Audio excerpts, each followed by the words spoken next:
Content de vous retrouver encore une fois, chers élèves des arts appliqués.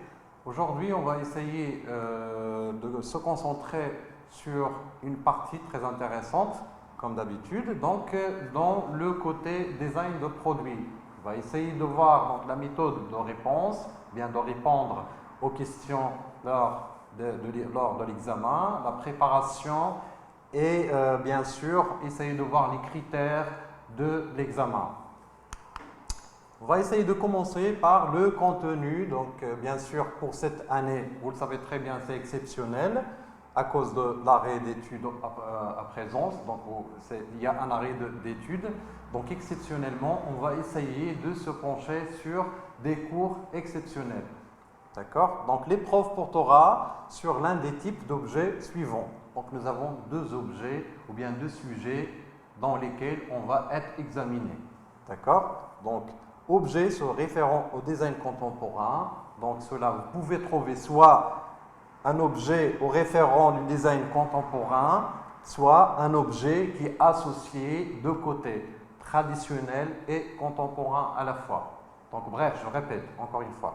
Donc, cette année, Inch'Allah, vous allez être examiné dans deux sujets, soit un design contemporain, soit une association entre le traditionnel et le contemporain, puisque c'est une année exceptionnelle et on a arrêté les cours du 14 mars. Donc jusqu'à maintenant, donc vous allez être examiné du 14 mars et ce qui précède plutôt. Donc l'énoncé des sujets, bien sûr, on commence toujours par l'énoncé. Il est formulé donc à partir d'une problématique relative au design de produits. Donc à chaque fois, vous allez être face à des problématiques concernant ou bien qui ont une relation et un lien avec le sujet, soit le design d'environnement, soit le design de produit, soit le design de communication, bien sûr. À partir des données précises, impliquées par un cas concret, ici on revient toujours, c'est pareil pour le design de communication produit environnement, on est toujours dans la contextualité. Ça veut dire mettre l'élève dans le contexte. Ça veut dire on essaye de faire l'étude des cas réels. Précise impliquée par un cas concret, exemple nature et fonction d'un produit, destination, contraintes, techniques, etc. Donc toujours nous avons des éléments là-dedans, donc comme la fonction, la nature et la fonction d'un produit. Donc sa nature, il est comment, il est de quelle nature? La fonction, on parle de côté usage bien sûr, et puis la destination, il est destiné à qui? Et les contraintes, bien sûr, nous avons des problèmes. C'est là où on doit chercher des solutions, bien sûr. Bien sûr, les contraintes techniques. D'après une documentation plutôt fournie, photo, document de référence, bien sûr, lors de l'examen, toujours vous avez une page, donc spécialement pour la documentation. Donc la documentation, c'est très intéressant aussi. Ça nous sert à faire des influences et des inspirations pour nos créations et nos conceptions. Donc, soit produits existants, cahier de charges, etc. Donc, ce sont toujours des documentations qui ont un lien et un rapport, une relation avec le sujet défini. À partir de produits réels ou figurés, bien sûr, on référence à des principes acquis en matière de design de produits. Bien sûr, à chaque fois dans n'importe quel examen, quoi que ce soit, donc vous trouvez toujours des questions qui ont toujours un rapport à ce que vous avez comme acquis pendant ou bien durant l'année scolaire. Et en référence à des savoir-faire acquis en matière d'expression graphique et de représentation conventionnelle. Bien sûr, c'est toujours lié aux techniques que vous avez déjà appris durant la carrière art appliqué. Donc ici, on part à l'étape de l'analyse. Bien sûr, l'analyse, elle est toujours importante, cette étape-là, dans tous les designs, les trois designs. L'analyse d'un produit existant en impliquant la relation entre l'expressivité et plasticité et les fonctions usage-estime. Donc nous avons deux côtés, un côté usage ou bien fonctionnel et un usage ou plutôt et un côté d'estime ou bien de beauté ou bien d'esthétique. D'accord? Donc l'analyse doit être une réponse à la question posée à l'examen et ce n'est pas une analyse typique. Donc ici, je vais essayer de vous rappeler un petit peu, donc comme j'ai dit d'ailleurs, donc par rapport à la problématique ou bien le côté un peu délicat de la langue, le côté linguistique de la plupart des élèves. Je parle bien sûr des élèves des arts appliqués. Donc n'essayez pas de prendre par cœur une analyse, ce qu'on appelle une analyse typique, et l'appliquer sur quel que soit l'examen. Il faut vraiment prendre, ou bien il faut vraiment voir, ou bien lire et comprendre le sujet. D'accord? Et l'analyse, elle est toujours dépend du sujet. Donc ici, vous êtes obligé d'avoir une banque de mots techniques.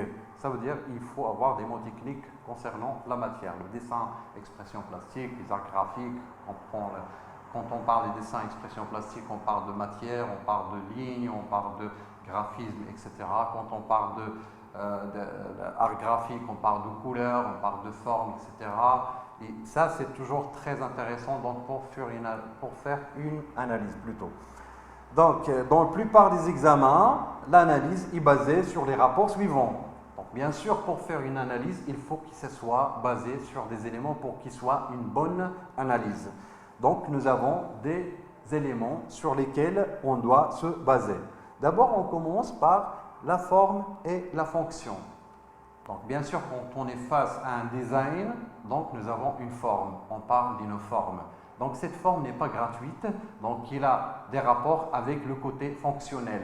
Donc, pourquoi cette forme est carrée? Pourquoi cette forme est rectangulaire? Pourquoi cette forme est circulaire? Etc. Donc, bien sûr, cela a un rapport avec le côté fonction, bien le côté usage. Donc, il faut le montrer, il faut le dire, il faut dire pourquoi. Donc, on parle aussi de matière. Donc, la matière a aussi un rapport avec la fonction. Donc, normalement, chaque produit a une matière adéquate donc, par rapport à son utilisation. D'accord? Donc, une théière n'a rien à voir avec un verre, n'a rien à voir avec une chaise au niveau de matière. Donc, chaque élément a une matière spéciale ou spécifique, donc dépend le côté usage.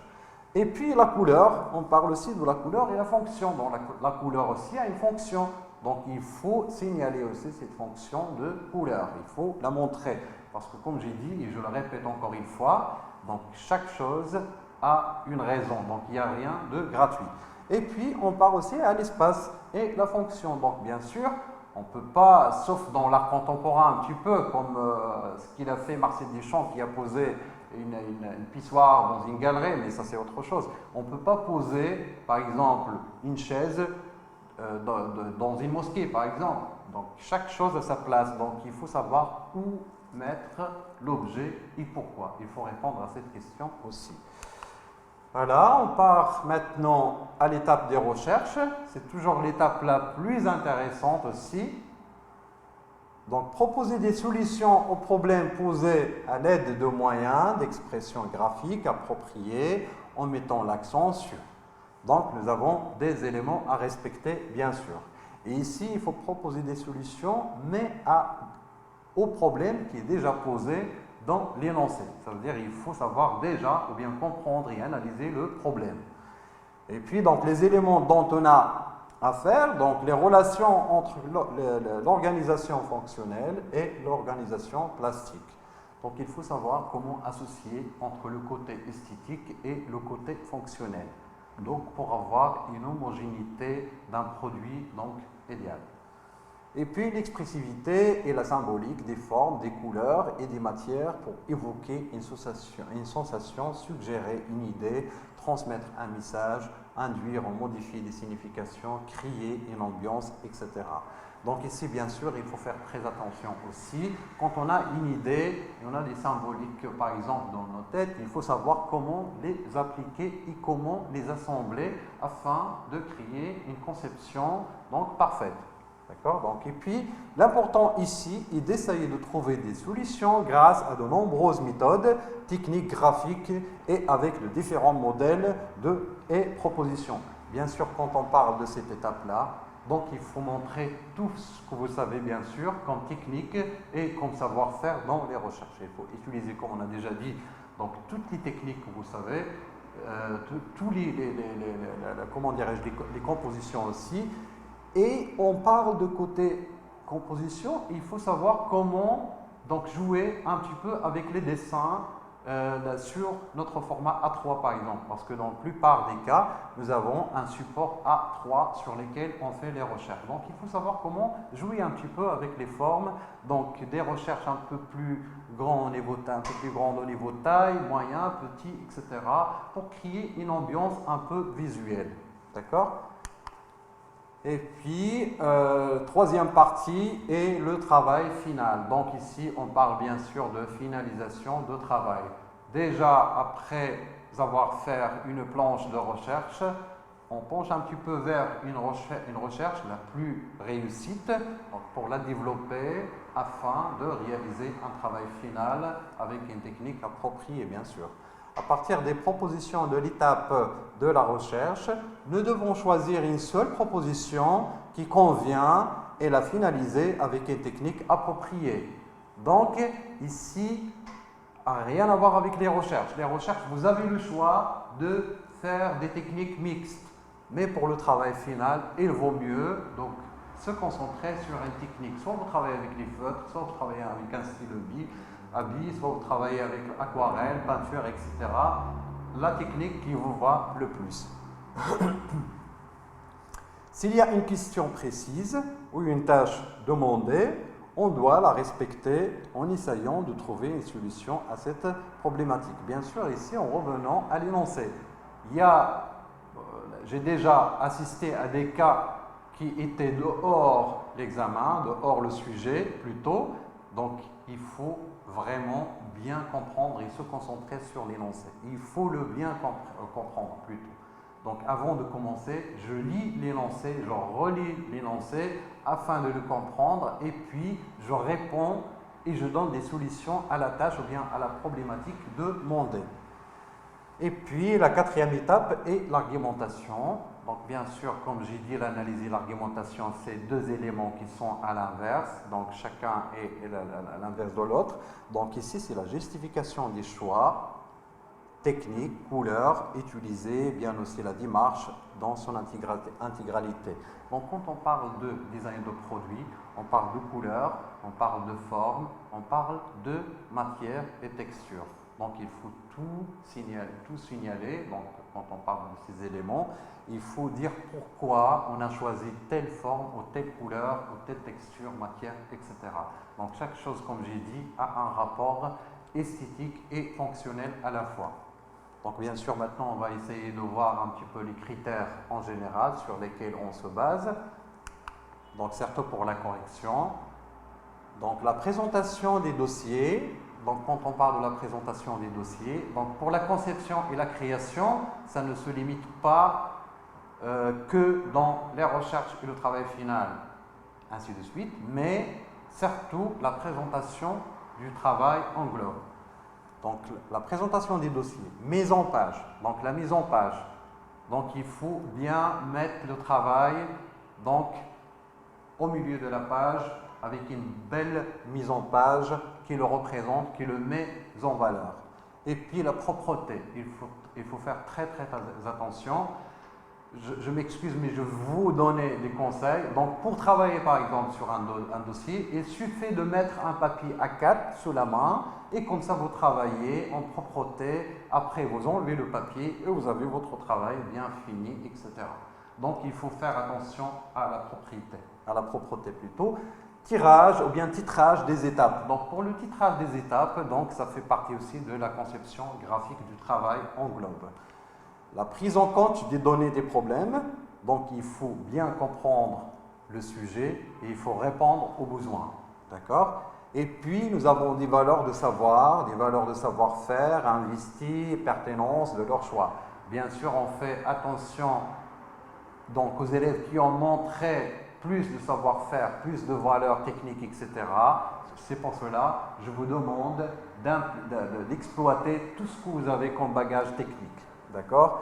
Et puis, on parle aussi de valeurs de réponse, fluidité, pertinence, flexibilité, originalité.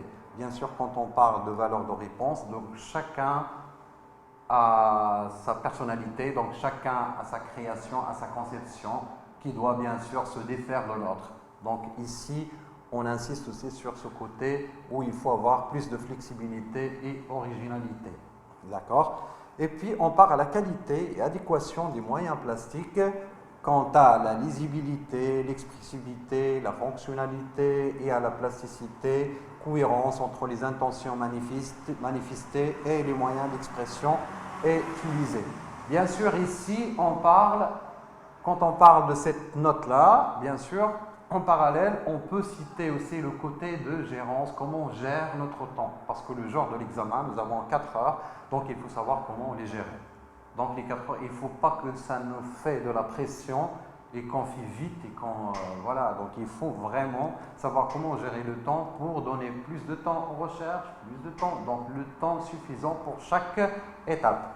Et puis, les valeurs moyens graphiques et démonstrations mises en œuvre, pertinence des argumentations. Bien sûr, quand on parle de l'argumentation, il faut que ça soit adéquat, il faut que ça soit...